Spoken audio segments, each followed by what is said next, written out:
welcome to everyone at home. Also, hero's journey. So like we said, this term we are looking at narratives. That is telling stories. You've probably been writing stories since reception, grade 1, grade 2. What we're hoping to do is teach you some new stuff. Actually teach you what sort of ingredients we need for a brilliant story. So you can actually, hopefully, put some stuff in there you haven't done before and create an epic sort of story. What we're going to do is we're going to be writing 2 stories in this unit. In the next 5 weeks or so, we'll be writing 2 stories. One is going to be a pretty short one. The second one is going to be an epic one. It's going to have it's going to be 1,000 words or more. It's going to involve lots of planning. It's going to involve characters that you spent lots of time working on. And what we're going to use to help us is this thing called the hero's journey. Now, you might remember this from the assembly we had a couple of weeks ago, where a preacher came in and actually told us about the hero's journey. Today, what we're going to be doing is going through this hero's journey. If that doesn't make any sense to you yet, that's fine. We'll go through it a bit later. We're going to be going through this hero's journey and looking at the different steps and how it can help us write brilliant stories. Firstly, up on the screen, we've got some different characters. Hands up, which character, out of all the characters you can see here, would win in the fight? Hands up. Yes. Okay, all of these people we can kind of see as heroes. We're going to go through, actually next slide. So, what is the hero's journey? Really, really simply, what we mean by this is a series of steps that heroes in stories take. So if we get a film, picture like The Lion King, picture Narnia, picture Spider-Man if you've seen it, all of these things, the hero, what's that fancy word I use for main character again? Yes. Protagonist. In all these stories, the protagonist goes through a series of steps that kind of turns him into a hero. Hey, at the back there? Yeah, pay attention please, let's leave that there. Cool. Goes through a series of steps that kind of turns him into a hero. And it's really, really exciting to watch them go through these steps. So when we say the hero's journey, what we mean is just a series of steps that lots of people seem to go through. Now these seem to deeply resonate with humans. And what I mean by that is, when people tell stories using the hero's journey, people seem to like it. People seem to go, hey, that's a really good story. You know, sometimes you read a book or you watch a movie and you're kind of like, hey, that's boring, that's no good, I'm never seeing that again. When we use the hero's journey, we've got a better chance of writing stories that people go, that was cool, I want to read that again. Hollywood uses this all the time, and what you're going to see is pictures throughout here of lots of different characters from Hollywood. And it helps us make meaningful stories as well. So stories actually mean something, not just a bit of fun. Hopefully stories that actually make people feel good. Okay, now, I'm going to give you a copy of this a bit later, but this is a big circle. This gives us all the different steps of the things that happen in the hero's journey. Now, there are 12 steps. Now, this is going to be a little bit overwhelming right now. You're going to be like, well, Mr. Grieger, there's a whole heap of steps there. There's no way I can remember those. Not a problem. We're going to spend like a week and a half going through this. Remember how I said we're going to watch a movie? We're going to be watching a movie and kind of mapping this onto that movie. Cool. Really quickly, we're going to go over the 12 steps now, and then in about 1 minute's time, we're going to go into each in more depth as well. So, you don't need to remember these yet. Try to, but if it seems like a lot of information, don't freak out. We're going to go back into more depth on this. First part, ordinary world. Next part, call to adventure. When you've done stories before, you've probably been told to put in a setting. That's kind of like the ordinary world. Ordinary world, call to adventure, refusal of the call. So our protagonist says, no, I don't want to do that. Meeting with a mentor. Hands up, what's a mentor? Front row. Someone who teaches you how to do something? Good. Someone who teaches you stuff. And probably does it in a pretty personal way. Like you probably wouldn't say that, you might say that I'm your mentor, but a mentor is more like a one-on-one type thing. Whereas teaching's, 1 on 30 or something. Yeah, middle row. Is your hand up? Never mind. Okay. So, meets the mentor, crossing the threshold. Hands up. What's a threshold? Anyone know what I might mean by that? Yeah. Threshold sometimes used in making weight, or it could be crossing a barrier. Good. Crossing a barrier is what we mean today. When you cross a barrier that you can't go back. Say, for example, you were going skydiving, and the moment you jumped out of that plane, you can't jump back in it. You've crossed that threshold. You can't go back once you've gone past there. Tests, allies, and enemies. Hands up. What's an ally? Yes. America? You're right. Australia and America are allies. We signed this treaty called the ANZUS Treaty, Australia, New Zealand, United States. So yeah, we are allies. More generally though, what do we mean by an ally? An ally is, yes. Yes, you, red jumper. Someone who is considered either a friend, someone who you can rely on, or can't really. But you're right. A friend, someone you can rely on, someone you can trust, someone who's on your side. Good. So the next part in the hero's journey is tests, allies, and enemies. We'll skip this one. That doesn't make sense yet. Approaching the inmost cave.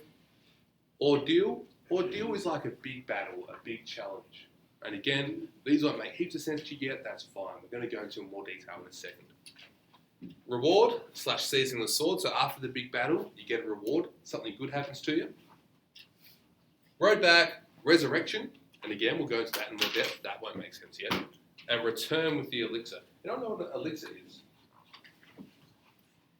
Yeah. Maybe some sort of potion? Good. You're exactly right. An elixir normally means some sort of cure. Like, say you found the magical elixir and you drank it, it might be something that made you live forever, or means you could never get sick or something. When we say elixir, we mean some sort of beneficial something or other. All right, let's go into it in more depth now. So now, you really want to start to understand them. So before we just went over a quick surface level one, now we're going to go into more depth. So from now on, if it doesn't make sense to you, your job is to put your hand up and go, Mr. Grieger, that doesn't make sense. Let's do it. Ordinary world. Hands up, where is that? Yes. Hobbit Town. Hobbiton, good, Hobbiton. What movie franchise does this come from? Yes. Lord of the Rings. Lord of the Rings, Middle Earth, perfect. Ordinary world. So all of your stories, your big epic stories, are going to be thousands of words long. They're going to be the best story you have ever written. Thanks at the back, listening. So that's our goal. The stories you're writing soon are going to be the best stories you've ever written. All of them are going to start in the ordinary world, just everyday stuff, just like Hobbiton. Nothing crazy happens in Hobbiton. They ride around on horses and eat food, and occasionally they farm the fields or smoke a pipe or something. Nothing crazy happens. So the ordinary world in your stories. Normal everyday existence. No conflict, so there's no problem. Nothing goes wrong. There's no bad guys. Life as usual, peaceful, calm, quiet, and ordered. But perhaps the character, like the protagonist there, they might have like a longing for more. You might get a character like Beauty and the Beast, for example. What's the name of the female protagonist in Beauty and the Beast? Yep. Belle, good. Belle sings a song and she says there must be more than this provincial life. Provincial means like a small town. So Belle kind of says there's got to be something more than this. So the story's going to start, every hero's story starts in just like a regular day in, day out world. They might be thinking there's got to be more to this though. I want some adventure. Think about Moana. Think about how she's just like, oh, I don't want to stay around in the village and like eat coconuts, but I want to go sailing out on the water. That's what she wants.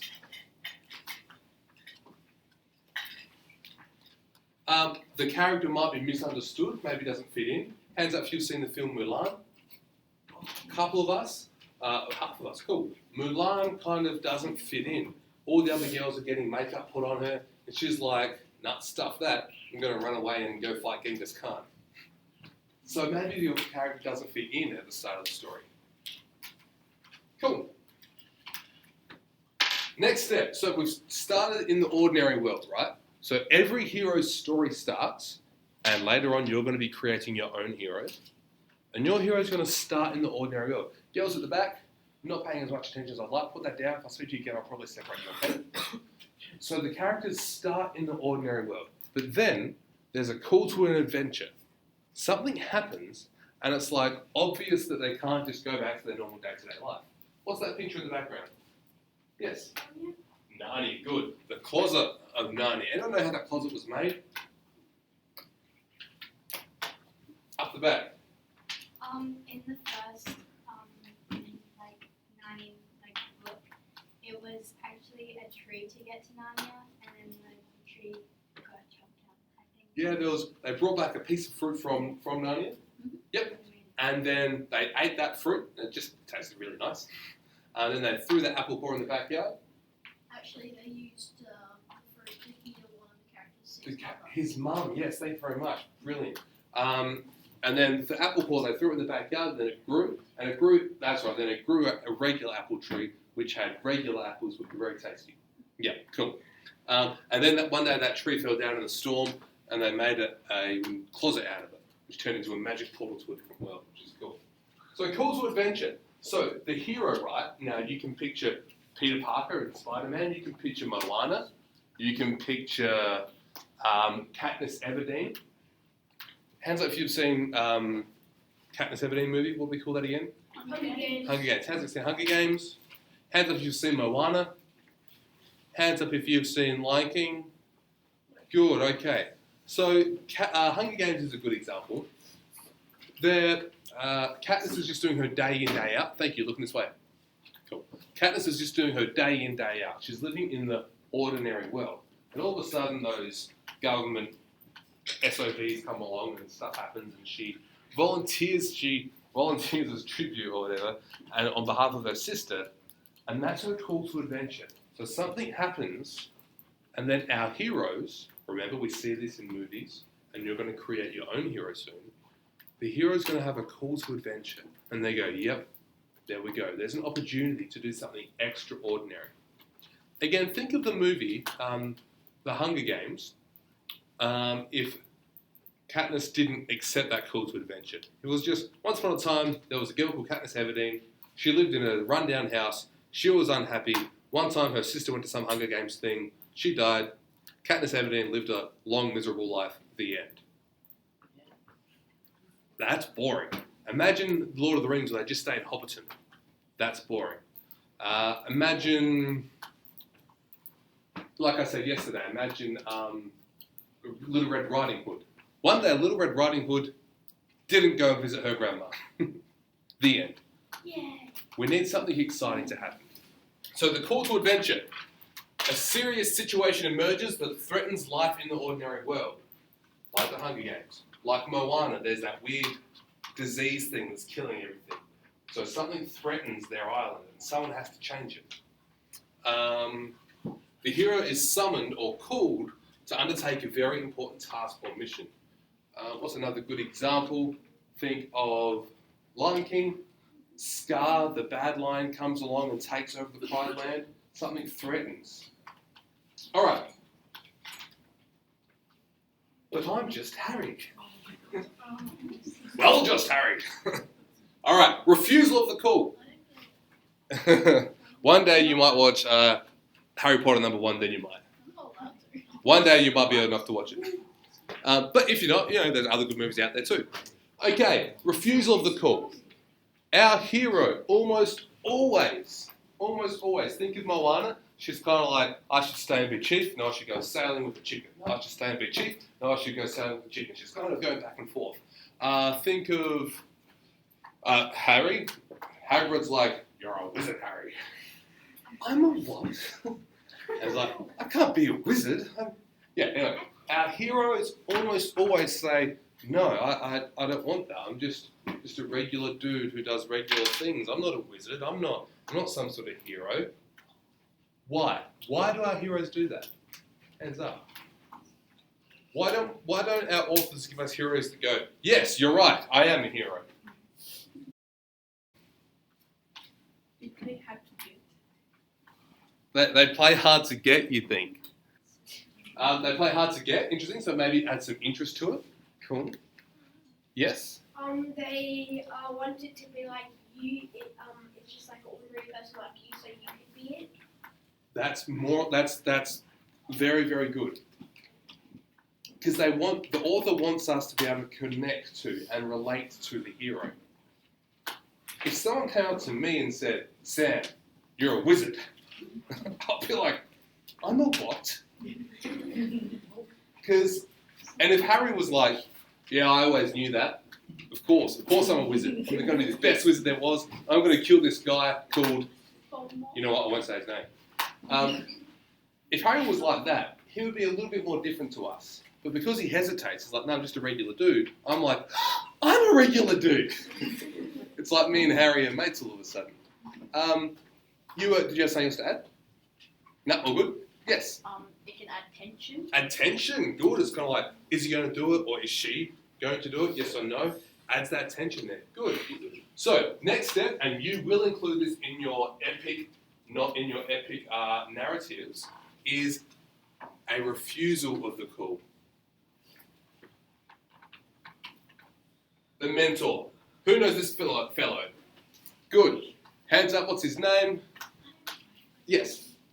Mushu. You old demoted one. Bang the gong. Played by Eddie Murphy. Very, very cool actor. Now, because our heroes are just regular guys or girls, they're just regular people. They don't know what's up. They don't know how to fight against evil dark wizards. They don't know how to sail to the other side of the ocean and rescue Maui and get a big hook from a big giant turtle and somehow use it to turn the volcano into a green hill again. They need some sort of mentor. And so along comes Mushu, along comes Gandalf, along comes Dumbledore, along comes that old lady in Moana who always dances by the ocean. Yes? Moana's grandmother. Moana's grandmother, yes. Good. Yes? Well, any other mentors we can think of? Yes? Yoda. Yoda, you're exactly right. What film's that from? Star Wars. Good. Yes? Obi-Wan Kenobi. Obi-Wan Kenobi, good. Another old mentor. Yes? Hagrid. Yes, you're exactly right. Yes? Nala. From Lion King. I don't think I would call her a mentor. She plays some sort. She kind of does play a mentoring role. Yeah. Who could be another mentor from The Lion King? That is awesome. I agree. Who could be another one? I agree. Yes. There's one more I'm thinking of too. Up the back.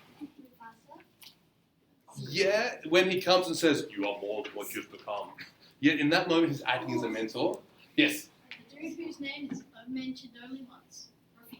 Rafiki. You follow Rafiki. He knows the way. Yes. Rafiki. Hey, girls talking there. Yeah, so Rafiki, he kind of plays, all those characters you said though, all do play a mentoring role. You're exactly right. And what we're seeing is some of the characters are a bit blurry, especially in epic stories. They've got room to kind of change and play around with things. Cool. So, do we have more mentors? Yeah. Rocky Balboa or Apollo Creed. Say that. Hey, bonus points for mentioning Rocky, by the way. Well done. You're going to say the same I thing? was gonna say Mickey from Rocky. Okay, I haven't seen all the Rockies. Cool. That could be my homework. So along comes a mentor, and that's another step that our hero needs on the journey, because they're just a regular dude. Then we have a threshold moment. A time when our hero has to make a decision.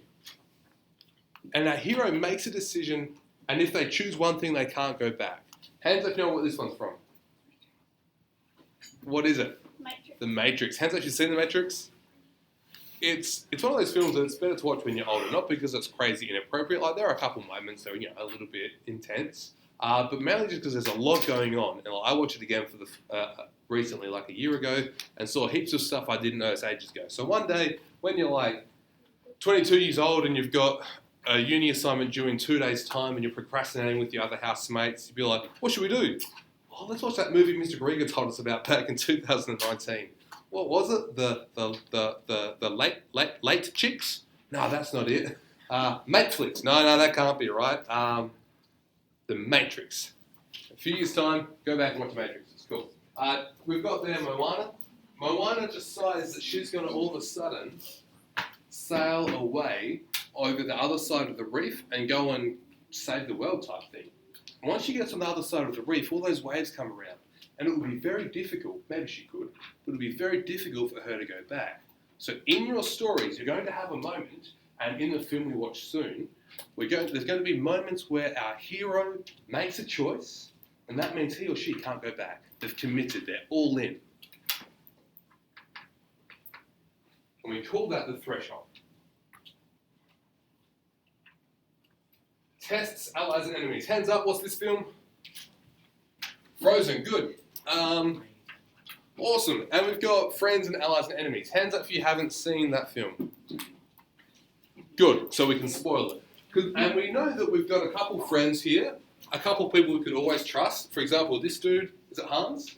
Yep. Hans is honest. Christoph, thank you. Oh, this guy's Hans, isn't it? Yeah. We've got Christoph. Christoph is as honest as they come. Thank you. Listening up, not turning around. Listening. We've got reindeers are better than people. Sven, don't you think that's right? So we've got Sven, we've got Olaf, we've got Anna, Elsa, etc. So along our hero's journey, our hero doesn't go alone. Our hero gets some friends. But our hero also gets some enemies. Let's think Lion King. Who were Simba's friends in the Lion King? Give us one. Give us one. Give us one. There was that hog. Whose name is? Whose name is? Pumbaa. Good, thank you. We got Timon and Pumbaa and Nala. Good. Who is Simba's enemy?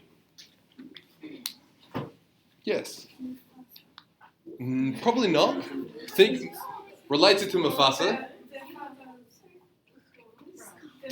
Okay. What about Harry Potter? Who's Harry Potter? Who are Harry Potter's friends? Give us one. Good, Hermione. Yep. Oh, the redhead kid. Oh, Weasley. Good. Who? Yep. The weird looking one. Dobby. Dobby. Harry Potter is my friend. Good. Who's?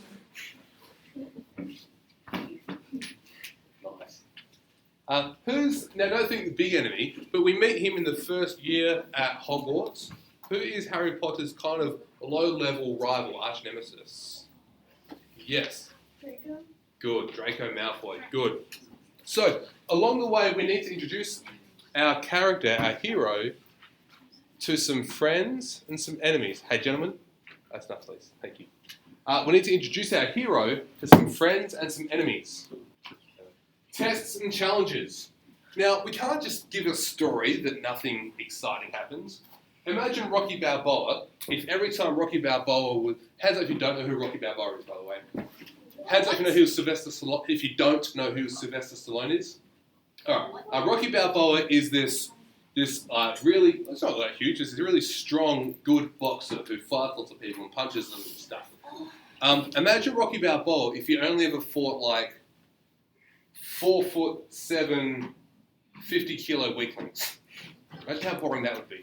Imagine how dull Hunger Games would have been if Katniss Everdeen could have ended it all with one well-placed arrow from her bow.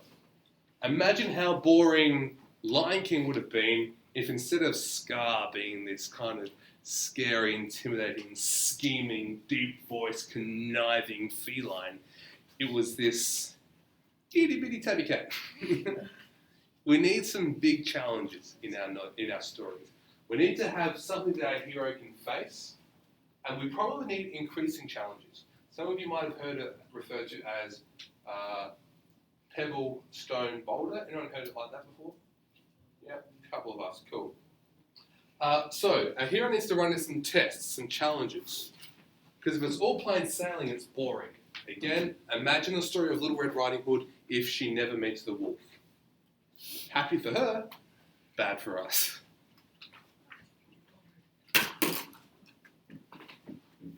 Approaching the inmost cave. This is where we get pretty deep. Hands up if you have. Hands up if there's something that you'd like to be better at. You don't have to tell us what it is, but hands up if there's some skill or something that you do that you'd like to be better at. Yep. Cool. Thanks. Hands down. What we mean by approaching the inmost cave is at some point in our hero's story, those of you who are drawing, can you please stop? Thank you. At some point in our story, the hero needs to kind of confront something about themselves. For example, Simba in The Lion King. He runs away from the Pride Land. He's heir to the throne of the Lion King, of the Pride Lands. But at some point, he kind of gets scared of that. He gets a bit scared of responsibility, and he runs away.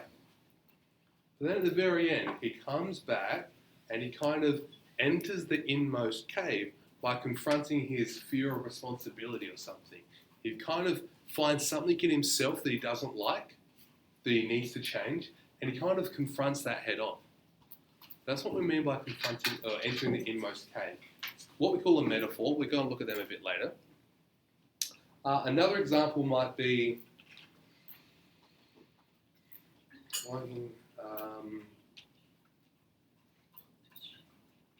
Doctor Strange.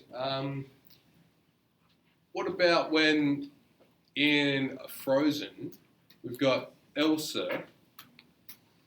At the very end, she kind of in this weird place where she knows her magic can hurt people, but she tried running away from her magic for a long time, and then she kind of went out by herself and made her own magical ice cave thing. But then at some point, she kind of has to come back into society and use her magic at the same time. So she kind of has to do the thing that scares her, using her magic, but hanging around other people. So she kind of has to confront something about herself that she's scared of. And that's kind of what we mean by approaching the inmost cave. Our heroes have to get into confronting something about themselves that scares them. Okay, approaching the inmost cave. Next up, seizing the sword. Now you're noticing a pretty mythological sort of feel to this. Hands up. What's the image in the background? Darth Vader and Luke Skywalker. Awesome. Oh.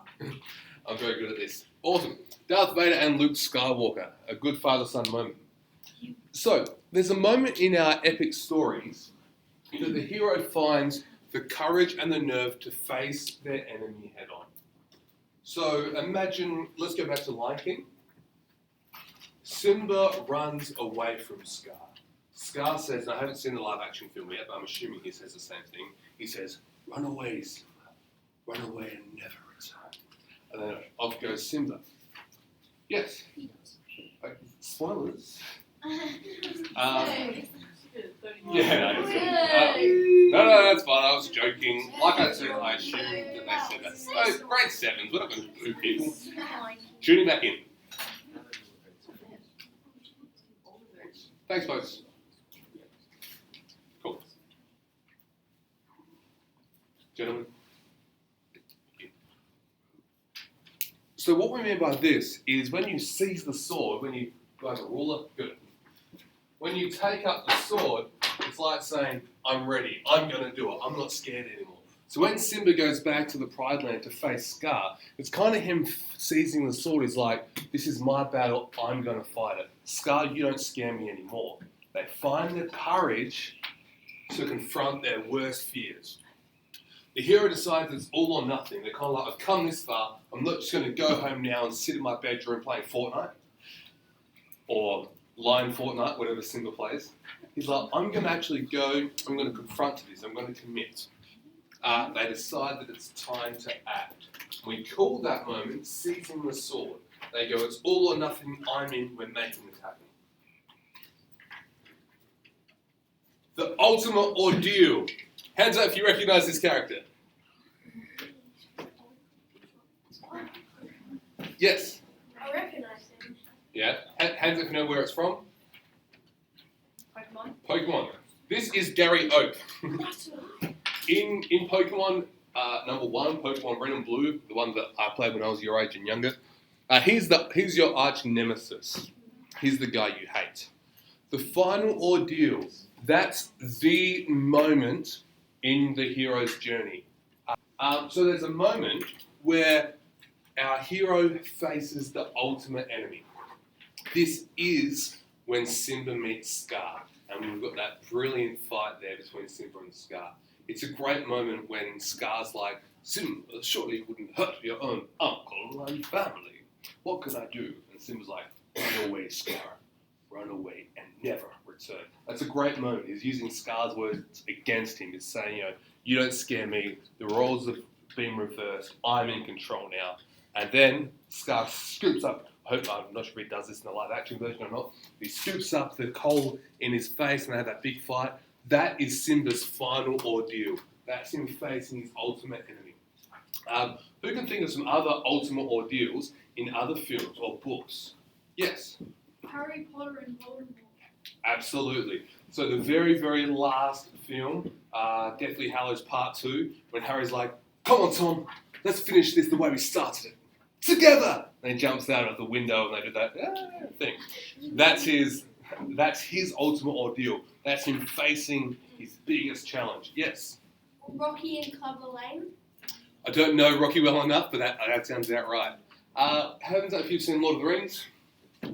Ultimate ordeal in that? Yep. When he throws the ring into the mountain. Perfect. The volcano. And yet Mount Doom, or what do we call that? Yeah, Immortal. Good. Wonderful. That's his final ordeal. That's his final battle. And Frodo actually kind of loses that battle to start with, and along comes Gollum, etc. So that's the final moment.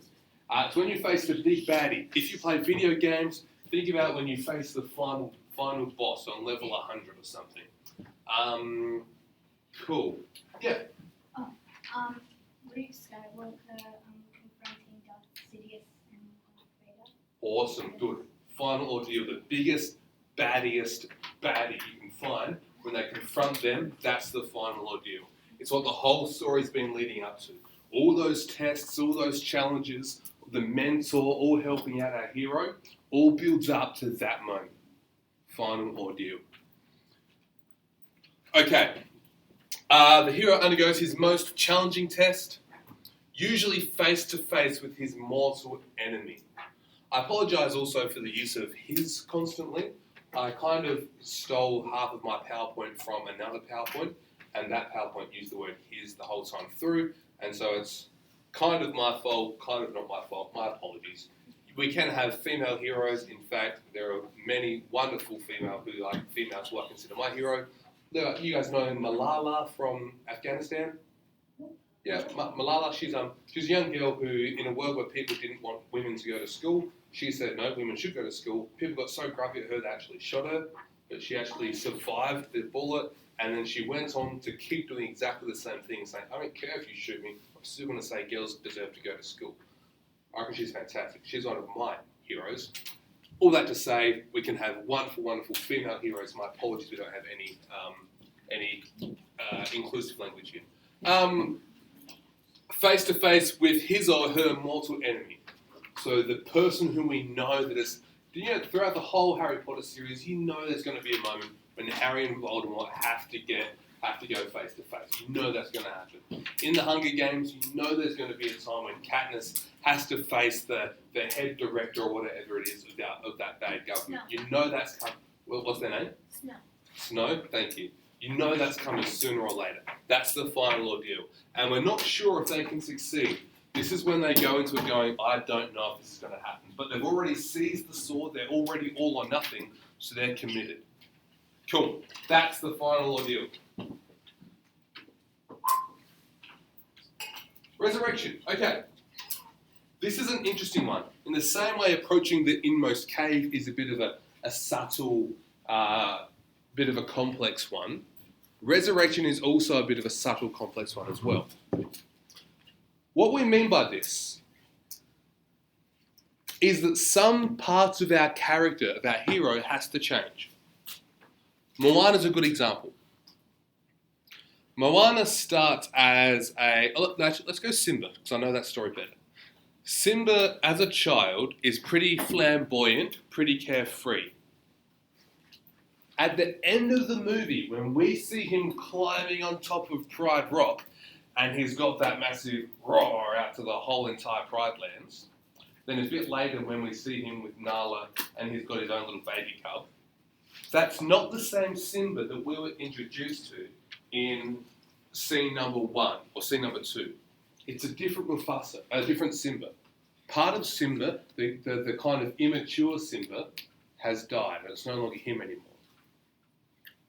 So there's some sort of death, and of course that's a figurative death, and what we mean by that is he's not literally really dead. the immature part of Simba has died. We've got a new, mature, stronger Simba resurrecting. Okay, this last dot point. The hero becomes a totally new and better person. So, maybe more humble, maybe more kind, might be a better friend. So the hero needs to change. In the same way, we've got Anna and Elsa. Elsa is the one with the white hair and the magical powers. Thank you.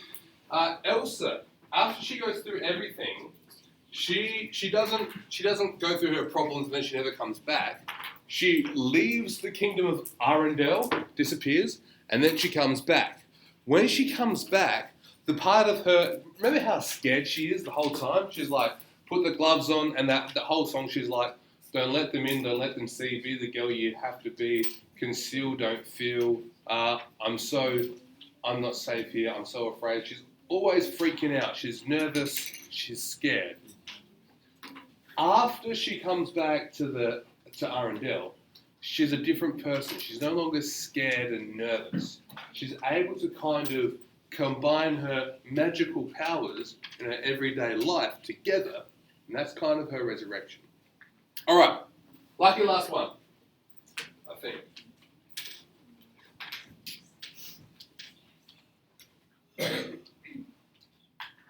Okay, returning with the elixir. This is the last slide. Yesterday we said what an elixir was. What is an elixir? Yes. Good, like a cure. Good. A beneficial potion normally. But what we mean by this in this context is they have to come back, bring back something useful for their home. So remember all the way at the start how we started at the ordinary world, and we said in this ordinary world there might be a small problem. Maybe it's Mulan not fitting in. Maybe it's the fact that in Moana, that the funny, weird poison stuff is kind of taking over the island. When Moana comes back, she's kind of fixed that problem. When Simba comes back to the Pride Land, the hyenas are ruining the Pride Land, and it's all dark and it's dead and it's real bad. But he restores peace. He makes it better. So what we mean by returning with the elixir is picture the ordinary world is sick somehow, and when our hero comes back from their journey, they come back with some sort of elixir to make the ordinary world better. They come back and they might be a really good leader, like Simba. Simba says, our land has been ruled terribly. I am your new leader. I'm going to rule it very well. And then they give something back to the regular people. Okay. We're going to pause it there. Can you please say goodbye to YouTube? Bye.